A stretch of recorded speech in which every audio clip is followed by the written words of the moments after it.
The rain hammered the windshield of Sarah's old Honda like 1,000 tiny fists. She sat in the employee lot of Apex Dynamics, staring at the badge in her lap. 23 years. That's how long she'd given them. That's how long she'd poured her soul into code, into late nights, into skipping her daughter's recitals because the release can't wait. And now, a pink slip and a cardboard box. Her fingers trembled as she clipped the badge to the rear-view mirror. It swung like a noose. The security guard, some kid who wasn't even born when she wrote her first line for Apex, waved her out without meeting her eyes. The gate clanged shut behind her. Final. Cold. Done. She drove home on autopilot, the wipers slashing back and forth. The house was dark. Her husband, Mark, was on another business trip.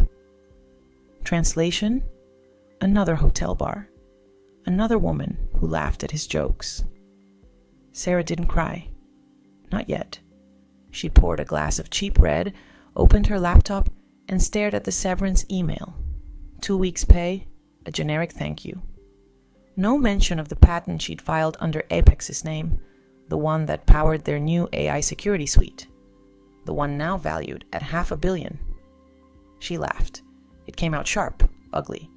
They thought they could erase her. They were wrong. Sarah opened a new document. Her fingers flew. Lines of code, architecture diagrams, a business plan. She named the folder Phoenix, because that's what she was going to do. Rise from the ashes they left her in. By 3 a.m., the wine was gone and the plan was solid.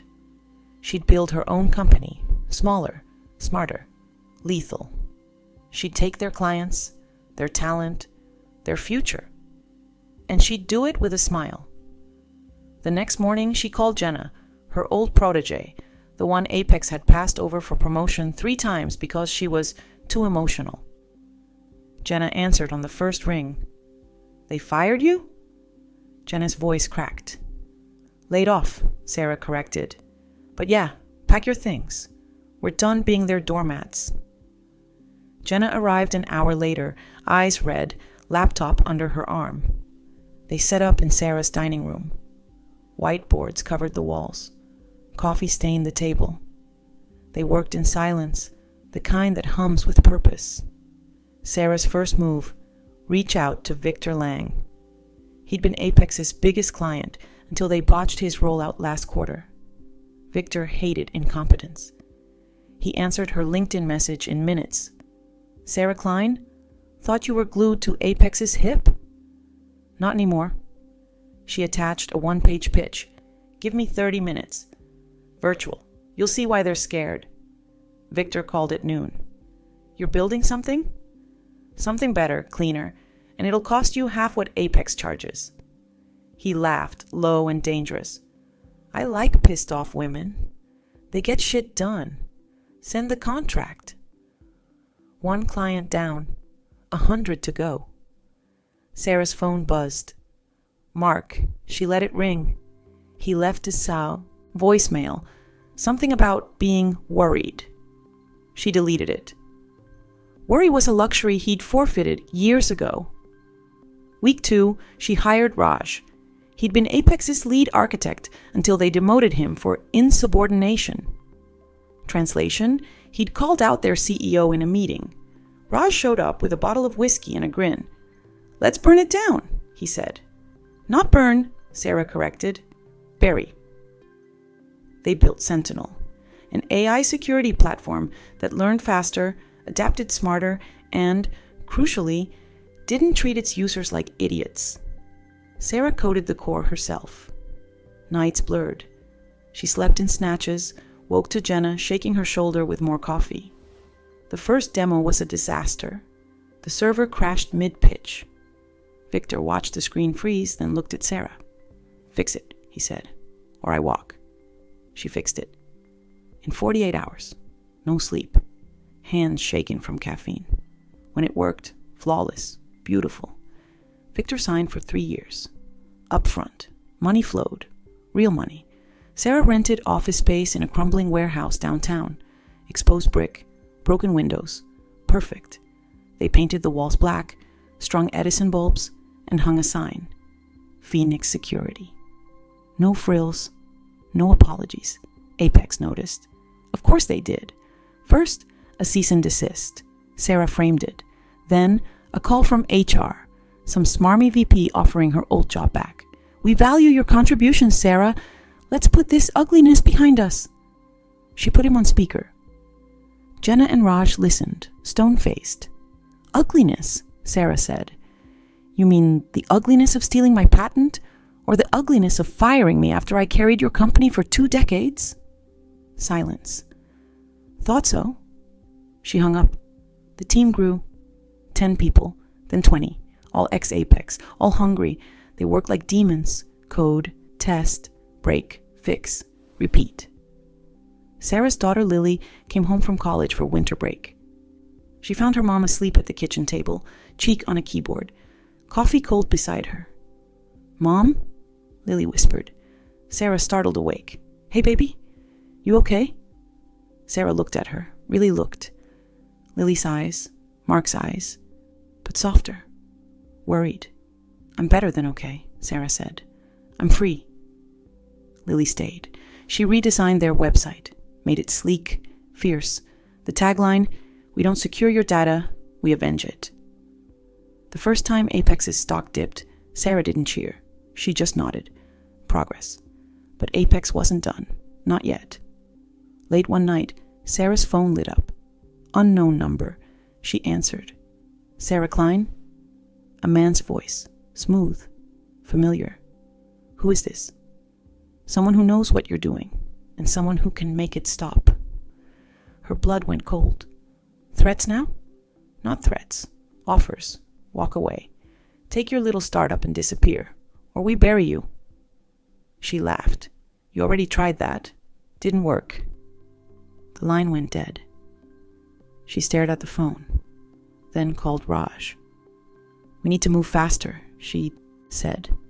They're scared. Raj grinned in the dark. Good. Sarah didn't sleep that night. She opened the patent file, the one Apex claimed as theirs. She'd kept copies, always. Insurance. She started writing an email to every tech blog, every journalist, every competitor. Subject line, the truth about Apex's breakthrough AI. She attached the documents, proof, timestamps, her name on every line. Her finger hovered over send. This would destroy them. Not just compete, obliterate. She thought of the badge swinging in her car, the gate clanging shut, the years they stole. She pressed send. The story was just beginning. The email went out at 3:17 a.m.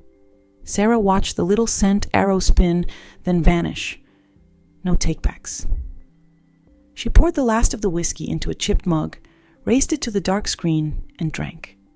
The burn felt like justice. By 6 a.m., her inbox was a war zone. TechCrunch, Wired, The Verge. Every editor she'd ever cold-pitched was replying. Holy hell, Sarah, you sure? She typed one word back to each. Proof attached. Then she turned off notifications and went to the warehouse. The team was already there. Jenna had the news pulled up on every monitor. Headlines screamed in red. Apex Dynamics stole AI patent from fired employee. 23-year veteran claims billion-dollar tech is hers. Internal docs leaked. CEO Silent Raj let out a low whistle.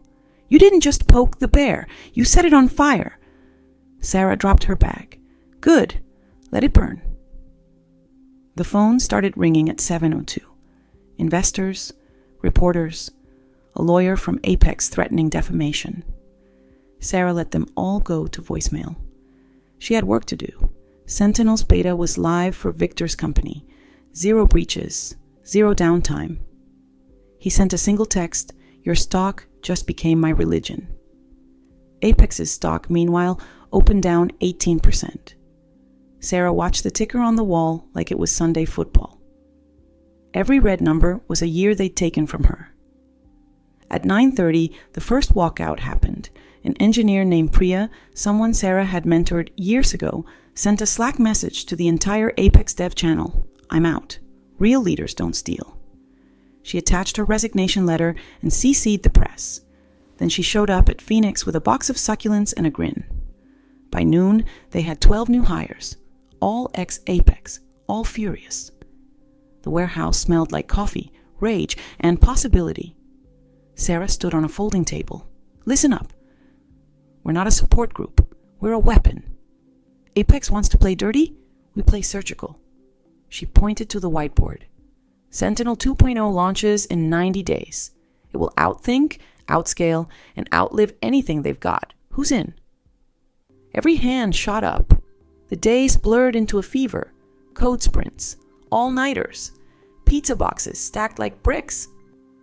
Lily turned the break room into a war room. Mood boards, competitor teardowns, a countdown clock ticking to launch. Mark showed up on day 5. He stood in the doorway in his expensive coat, looking smaller than she remembered. Sarah, we need to talk. She didn't look up from her laptop. We're divorced in every way but paper. Leave. It's about Lily. Lily's here because she chooses to be. You lost the right to talk when you stopped coming home. He lingered. She finally met his eyes. Get out, Mark, or I'll have security remove you. And yes, we have security now. He left. The door slammed like a period at the end of a bad sentence. The press camped outside. Sarah gave one interview. CNN, live from the warehouse steps. She wore a black blazer, no makeup, hair in a messy bun. Real. 23 years, she told the reporter. I built their future. They handed me a box. Now I'm handing them the bill. The clip went viral. Sarah Klein trended for 48 hours. Apex's CEO, Harlan Grant, finally spoke. A polished video on their site. Baseless accusations, protecting our IP, legal action pending. He looked tired. Good. Then the subpoenas came. Sarah's lawyer, a shark named Delia, who charged by the hour and smiled like a wolf, laughed when she read them. They're swinging blind. We've got timestamps, signatures, and a paper trail longer than their lies. Sarah didn't celebrate. She coded. Week 3, Sentinel hit 1,000 users, all poached from Apex. Victor threw a party on his yacht. Sarah skipped it. She was neck deep in a bug that could have let hackers spoof admin privileges. She found it at 4 a.m., fixed it by 4:12, pushed the patch by 4:15. Then she threw up in the bathroom from exhaustion. Jenna found her on the floor. Boss, you need sleep. Sleep is for people who haven't been robbed. Jenna dragged her to the couch anyway. Sarah passed out in her clothes, shoes still on. She dreamed of the badge. It wasn't swinging anymore. It was burning. She woke to sirens. Not in her dream. Real ones. Red and blue lights strobed through the warehouse windows. Police. 3 cruisers. An officer approached the door. Sarah opened it. Can I help you? Sarah Klein? That's me? You're under arrest. Industrial espionage. Her stomach dropped. On what evidence? The officer held up a warrant. Signed by a judge. Based on an anonymous tip and recovered files from her personal drive. Files she'd never seen. Jenna was behind her, whispering, They planted it. Sarah's mind raced. The threat call. The make it stop. This was their counterpunch. She didn't fight the cuffs. She looked straight at the cameras the press had somehow been tipped off to. This is what happens when you expose thieves, she said clearly. They send the cops. The video hit X in minutes. Our Free Sarah Klein trended higher than her name ever had. In the holding cell, Delia showed up with a grin. They screwed up. The metadata on their evidence is dated yesterday. We'll have you out by morning. Sarah leaned against the cold wall. They're desperate. Desperate men make mistakes, Delia said, and we're about to make them famous for it. Bail was posted at 2 a.m. The team waited outside with signs. Apex stole more than code. Lily hugged her so hard Sarah couldn't breathe. Back at the warehouse, Raja had the war room lit up. While you were gone, we stress-tested Sentinel against every exploit Apex has ever used. It laughed at them. Sarah cracked her first real smile in weeks. Good, because tomorrow, we don't just defend, we attack. She opened a new branch in the repo, named it Vengeance. The code inside was beautiful, elegant, brutal. It would expose every backdoor Apex had ever buried in client systems, every shortcut, every lie. Sarah stared at the screen. Her reflection stared back, eyes bloodshot, jaws set. She typed a single commit message for every year they took. Then she pushed it live. The fallout would be biblical. But first, she needed coffee. The coffee tasted like battery acid, but Sarah drank it anyway. She stood in the warehouse at 5:12 a.m., watching the Vengeance branch replicate across Sentinel servers. Every client who'd ever trusted Apex now had a silent guardian running in the background, one that would wake up, sniff out the rot, and scream it to the world. Raj hovered over her shoulder. You sure about this? Once it's out, there's no recall. Sarah didn't blink. I'm sure. The code deployed at 5:30. A soft ping echoed through the open space, then another, then a chorus. Client dashboards lit up with alerts. Backdoor detected, Apex origin. Victor was the first to call. Sarah, my entire C-suite just got a push notification. Says Apex left a master key in my firewall. You did this? I gave you the truth, she said. What you do with it is up to you. He laughed, the sound of a man who'd just found a loaded gun. I'm suing them for breakfast. By 7, the internet was hemorrhaging. Screenshots flooded X. Hashtags multiplied like viruses. Just Apex backdoor. Sentinel saves. Just karma loading. Apex's PR machine spun into overdrive. Emergency press release. Routine maintenance mischaracterized. No client data compromised. The statement aged like milk in a microwave. Sarah's phone vibrated nonstop. She muted it and turned to the team. Phase 2, she said. We're not just exposing, we're replacing. Jenna pulled up a map on the big screen. Red dots, Apex clients. Green dots, Phoenix clients. The greens were spreading like wildfire. We've got inbound from 72 companies in the last hour, Jenna said, all asking for emergency migrations. Do it, Sarah ordered. Round the clock crews. No sleep till every red dot turns green. The warehouse became a hive. Engineers worked in shifts. Lily ran logistics, food, cots, Red Bull by the pallet. Sarah coded standing up, barefoot, hair twisted into a knot with a pen. At noon, Harlan Grant held a board meeting. Someone leaked the minutes. The board voted to suspend him pending investigation. His replacement? A gray-haired suit named Margaret Voss, known for hostile takeovers and zero sense of humor. Margaret's first act, a public apology video. She looked into the camera like it owed her money. We are deeply sorry for any inconvenience. Sarah muted it. Apologies from thieves were just slower knives. By 3 p.m., the SEC announced a formal probe. Apex shares halted trading. The ticker froze at minus 42%. Sarah finally sat. Her legs shook. Lily brought her a sandwich she didn't eat. Mom, you're scaring me a little.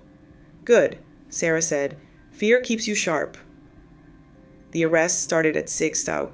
Not hers this time, theirs. FBI raided Apex HQ. Agents in windbreakers carried out servers in evidence bags. Live helicopters circled overhead. Sarah watched on the warehouse TV, volume low. Raj raised a fist. Poetic. Not yet, Sarah said. Poetic is when the last client leaves. That happened at 8:47 p.m. A Fortune 100 bank, longtime Apex crown jewel, sent a one-line email. Contract terminated effective immediately. Migrating to Phoenix Security.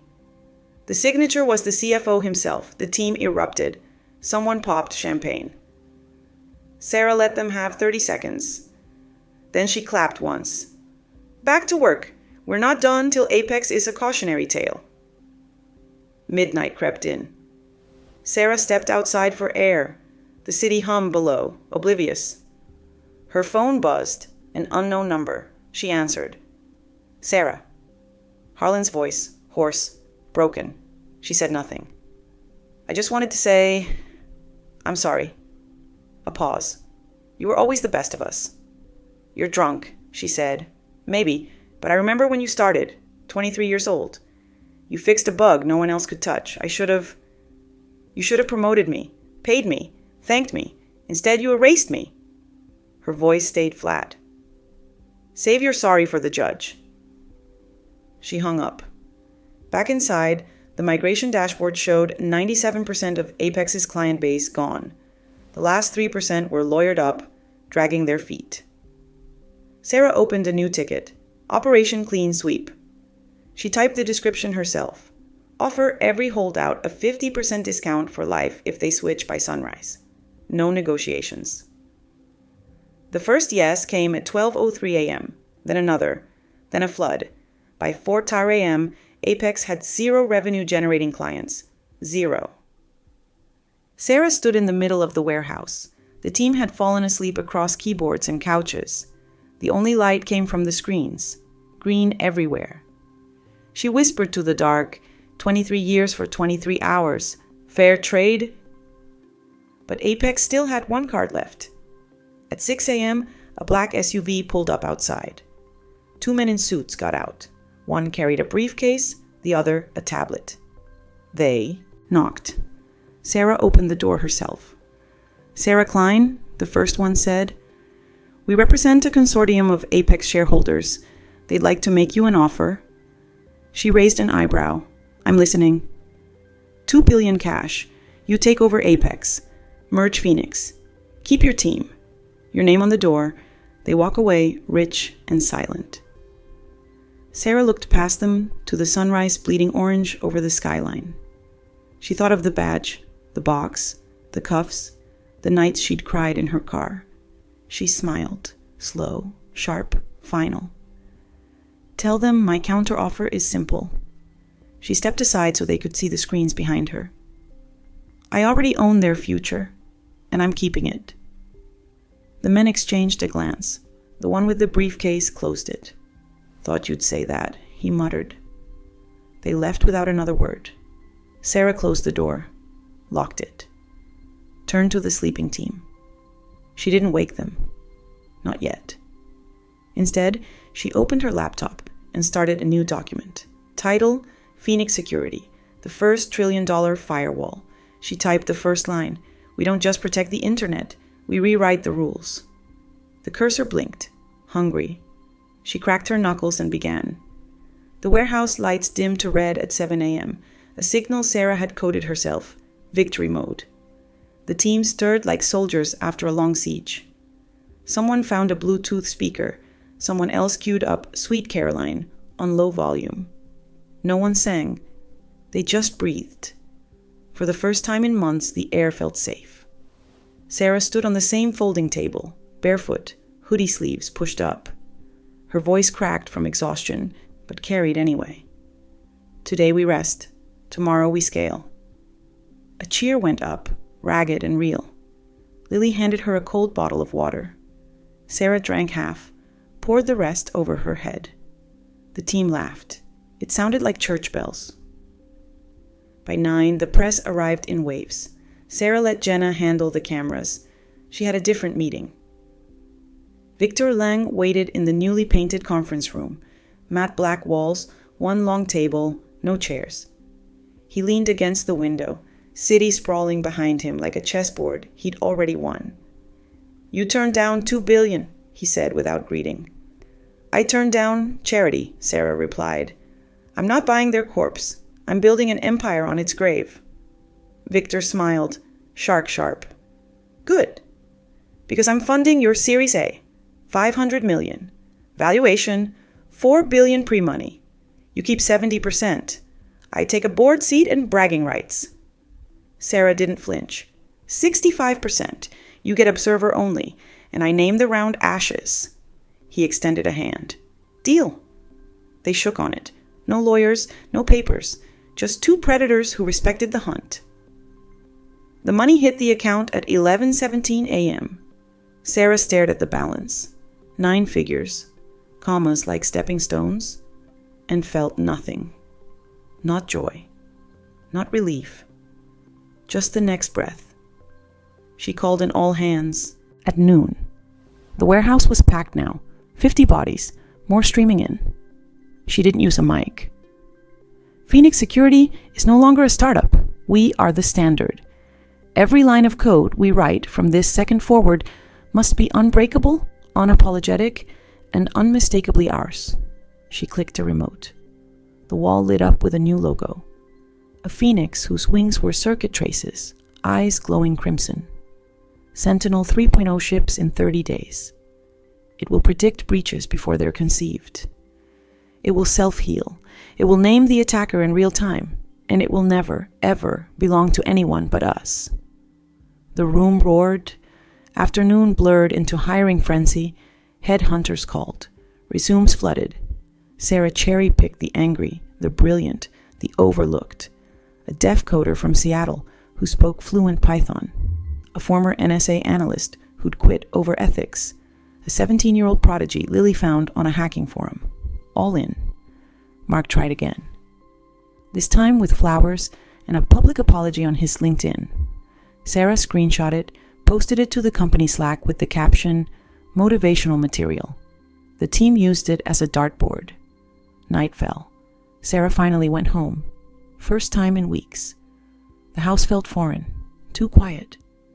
She walked straight to the garage, opened a dusty box, and pulled out her original Apex badge. The photo was young, hopeful, smiling like an idiot. She took a lighter from the kitchen junk drawer, held the flame under the plastic until it curled and blackened. The smell was toxic and perfect. Lily found her on the back porch, smoke curling into the stars. "You okay, Mom?" Sarah dropped the melted badge into a coffee can. "I'm just getting started." The next morning, Apex's campus, once a gleaming fortress, sat behind chain link and foreclosure signs. Sarah drove past it on purpose. The parking lot was empty, except for a single moving truck. A man in a suit loaded banker boxes, sweat through his shirt. She rolled the window down. "Need a job?" He looked up, recognized her, and laughed, a broken sound. "You hiring the guy who signed your termination?" "I'm hiring anyone who wants to write the future instead of defend the past." He thought about it, then tossed a box into the truck and walked over. "Name's Ethan. I was Harlan's chief of staff." Sarah nodded. "Welcome to the winning side." She handed him a Phoenix security card, matte black, no photo, just a chip. He took it like it burned. Week 2 post-takeover, the lawsuit settled. Apex paid Sarah $1.2 billion in damages, quietly, painfully. The check arrived via courier. She endorsed it without looking and wired it straight into R&D. Sentinel 3.0 entered closed beta. Early testers called it witchcraft. One Fortune 50 CTO wept on a Zoom call when the system predicted and blocked a 0-day exploit he hadn't even written yet. Sarah watched the demo from the back of the room, arms crossed. The code was hers, every elegant, vicious line, but the victory still tasted metallic. Raj found her later on the roof. City lights flickered below like fallen stars. "You're not celebrating," he said. "I don't know how." He handed her a beer. "Then let me teach you." They clinked bottles. Silence stretched, comfortable. "You ever think about forgiving them?" he asked. Sarah took a long pull. "Forgiveness is for people who need closure. I need momentum." Raj nodded. "Fair." Below, a delivery truck pulled up. Painters. New signage for the warehouse. Phoenix Security. World HQ. Sarah watched the old Apex logo get scraped off a repurposed billboard across the street. In its place, a 30-foot phoenix, wings spread, eyes burning. Her phone buzzed. A push alert from the SEC. Apex Dynamics officially delisted. She showed Raj the screen. He grinned. That's closure. No, Sarah said. That's the prologue. She opened the Sentinel dashboard on her phone. A new module glowed green. Global dominance. Phase 1. She tapped it. A single line of text appeared. Target acquired. Every competitor who ever looked down on us. Sarah smiled. Small, lethal, real. The Phoenix wasn't done rising. It was just learning how to fly. The Phoenix on the billboard caught fire at dawn. Not metaphorically. Someone had scaled the scaffold overnight and wired LED strips under the wings. They flickered crimson, then orange, then white hot. By the time Sarah saw it from the warehouse roof, the entire city block was bathed in pulsing light. Her phone exploded with tags. Phoenix burns? Sarah Klein is God. She didn't correct the second one. Let them mythologize. Inside, the new HQ was unrecognizable. Glass walls, biometric doors, a server farm humming like a cathedral organ. The old folding table sat in the lobby under a spotlight, a relic labeled, "Where it began. Never forget." Sarah walked past it in a charcoal suit, hair slicked back, eyes lined with the kind of tired that sharpens focus. The boardroom waited. Victor was already there, feet on the table, scrolling stock tickers on a tablet. "Morning, Empress," he said without looking up. "Your market cap just kissed 10 billion. Drink?" "It's 8:10 a.m. Exactly. Hair of the dragon." She took the glass. Whiskey at breakfast tasted like winning. The agenda was simple. Global expansion, Europe, Asia, government contracts. Sentinel 3.0 was live in 87 countries, but Sarah wanted the other 108. She clicked the remote. A world map bloomed in red and green.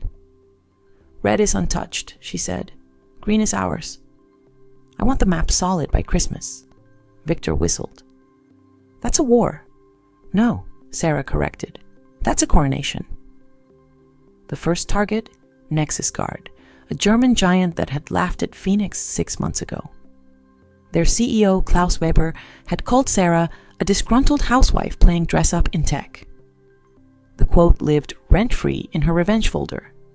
She assigned Raj to infiltrate their sales conference in Munich. Not hack, infiltrate. He flew out that afternoon with a fake badge and a grin. 3 days later, Nexus Guard's keynote glitched.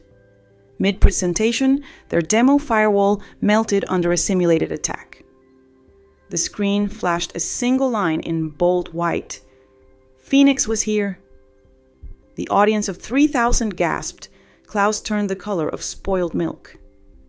Raj live-streamed the whole thing from the back row, then walked out before security noticed.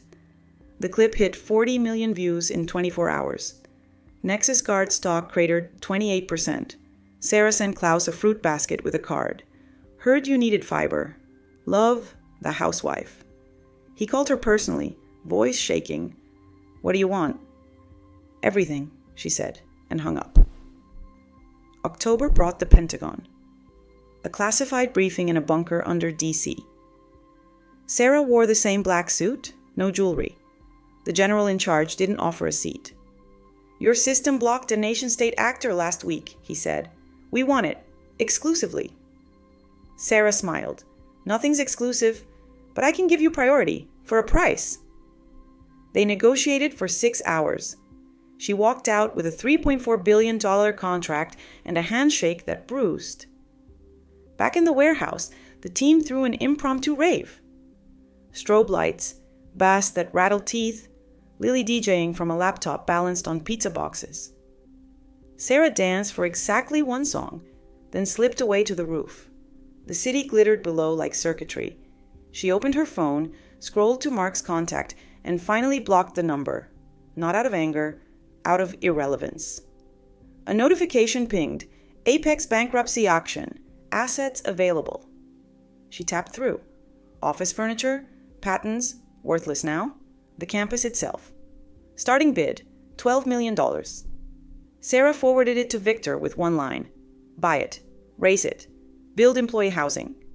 He replied instantly. On it. "Name the dorms after you?" She typed back. named them after the people they fired. November snow dusted the windows when the first whistleblower showed up, a woman named Carla, former Apex CFO, carrying a thumb drive and a decade of nightmares. "They cooked the books for years," Carla said. "Offshore shells, bribes. I have proof." Sarah didn't ask why now. She just plugged the drive in. The files were a horror show. Millions siphoned. Regulators paid off. Harlan's signature on every lie. Sarah called her lawyer, Delia. "I want indictments by New Year's." Delia grinned like Christmas came early. "Give me 48 hours. The DOJ moved fast. Harlan was arrested at his gated estate, barefoot in pajamas, cameras rolling. The clip looped on every network. Sarah watched it on mute while debugging a quantum-resistant encryption layer. Raj found her at 2 a.m. "You see the footage?" "I saw enough." "You don't look happy." "Happiness is a distraction," she said. "I'm busy making history." Thanksgiving came and went. Sarah worked through it. Lily cooked, for the team, turkey in the break room, cranberry sauce from a can. Someone hung mistletoe over the server racks. Sarah kissed Jenna on the cheek when she fixed a memory leak at 3 a.m. It was the closest she came to holiday spirit. December 1st, Phoenix hit 100,000 enterprise clients. The dashboard rolled over like a slot machine. Sarah stood in front of it, arms crossed, watching the numbers climb. Victor burst in with champagne and a cake shaped like a middle finger. "To the $1 trillion dream," the team sang. Off-key. Perfect. Sarah cut the cake with a soldering iron. Later, alone in her office, glass walls frosted for privacy, she opened a drawer. Inside, the melted badge, now encased in acrylic. A paperweight. A warning. Her phone buzzed. An email from an address she hadn't seen in years. Harlan, Grant, apexmail.com. Subject, one last thing. She opened it. Sarah. They took everything. House, savings, dignity. I'm in a motel off I-95 with a bottle and a barrel. You won. I hope it feels like enough. H. She stared at the screen for a long time. Then she typed, "It never feels like enough. That's why we keep building." She hit send, closed the laptop, and walked out. The phoenix on the billboard burned brighter than ever. The email from Harlan sat in Sarah's inbox like a dead spider, legs curled, harmless but still ugly. She left it unread for 3 days. On the 4th, she archived it without a reply. Some ghosts didn't deserve resurrection. January hit like a freight train. Phoenix Security filed for IPO. The prospectus was 400 pages of pure dominance. 98% market retention, 0 debt, patents thicker than a phone book. Wall Street salivated. Underwriters begged for scraps. Sarah wore the black suit again to the NYSE. No jewelry. Just the acrylic badge in her pocket, warm against her thigh. The bell rang at 9:30 sharp. Phoenix opened at $187 a share. By lunch, it was $412. The ticker on the floor looked like a heartbeat on steroids. Cameras followed her everywhere. She gave one quote to CNBC. "We didn't go public to cash out. We went public to buy the horizon."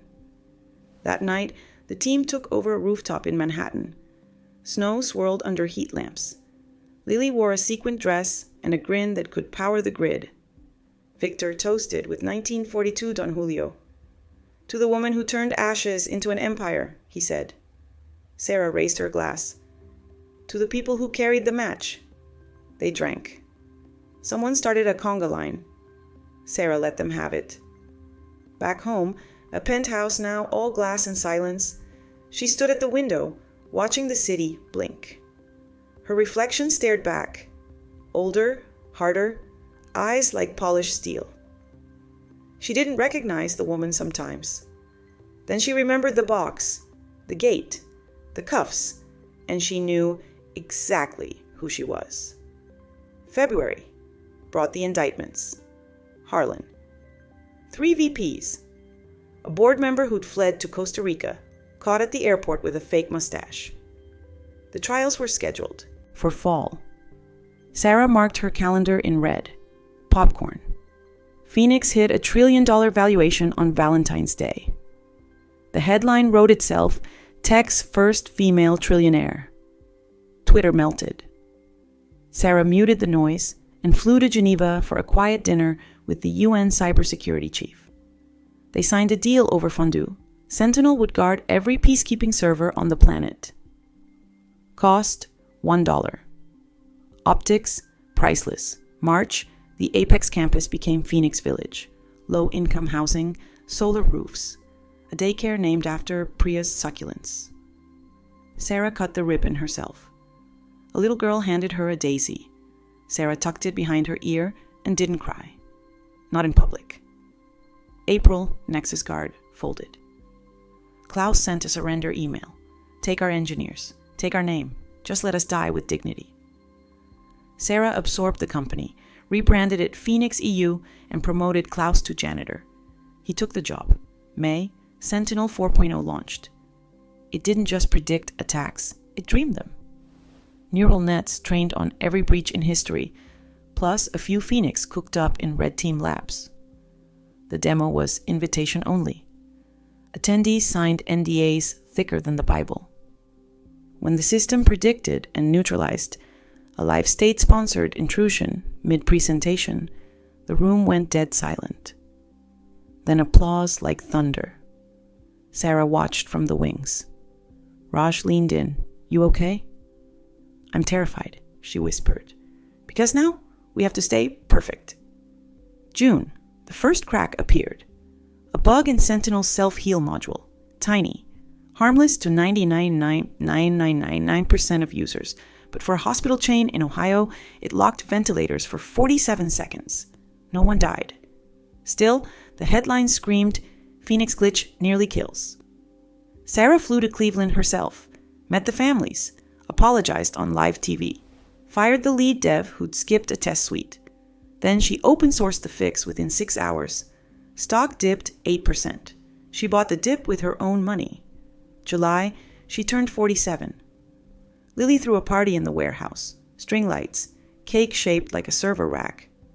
Someone gifted her a new badge. Sarah Klein, founder, fixer, final boss. She clipped it to her hoodie and laughed until her ribs hurt. August, Harlan's trial began. Sarah testified for the prosecution. She wore gray, no smile. The courtroom smelled like fear and lemon polish. You claim Mr. Grant stole your patent, the prosecutor said. I don't claim, Sarah replied. I prove. She clicked the remote. Timestamps, emails, her name on every line. The jury leaned forward like they were watching a horror movie. Harlan took the stand last. He looked like a man who'd slept in his suit for a year. When asked if he had remorse, he looked straight at Sarah. I have regret, he said, but not for what I did, for what it made you. The gavel fell in September. Guilty on all counts. 20 years. No parole. Sarah didn't attend the sentencing. She was in Tokyo closing a deal with SoftBank. She toasted with sake and forgot his. Name by dessert. October, Phoenix went carbon negative. Solar farms in the desert. Wind turbines off Long Island. The PR team wanted a slogan. Sarah gave them 3 words. We protect everything. November, the White House called. A national cybersecurity czar position. Cabinet level. Sarah declined. I'm not done breaking things, she told the president. Give it to someone who wants to manage. I want to own. December, the map turned solid green. Every country, every continent. Sentinel ran in the background of the world like oxygen. Sarah stood on the roof of Phoenix HQ, new building now, 60 stories of glass and steel. Snow fell soft and silent. Lily joined her, wrapped in a Phoenix hoodie 3 sizes too big. Think it's enough? Lily asked. Sarah looked out at the city, her city now. The Phoenix billboard was gone, replaced by a living wall of ivy and LEDs that spelled, We are the firewall in shifting colors. No, Sarah said, but it's a hell of a start. She pulled the acrylic badge from her pocket, held it up to the light. The melted plastic caught the snowflakes like tiny prisons. Lily watched. You gonna keep that forever? Sarah smiled. Small, tired, complete. She opened her hand. The badge fell 60 stories, shattering on the pavement below into 1,000 black shards. No, she said. I'm done carrying their weight. The wind took the pieces. The city swallowed them. Sarah turned to her daughter. Come on. We've got a universe to secure. They walked inside. The doors closed. The phoenix kept rising. No ashes left to burn, only sky to claim.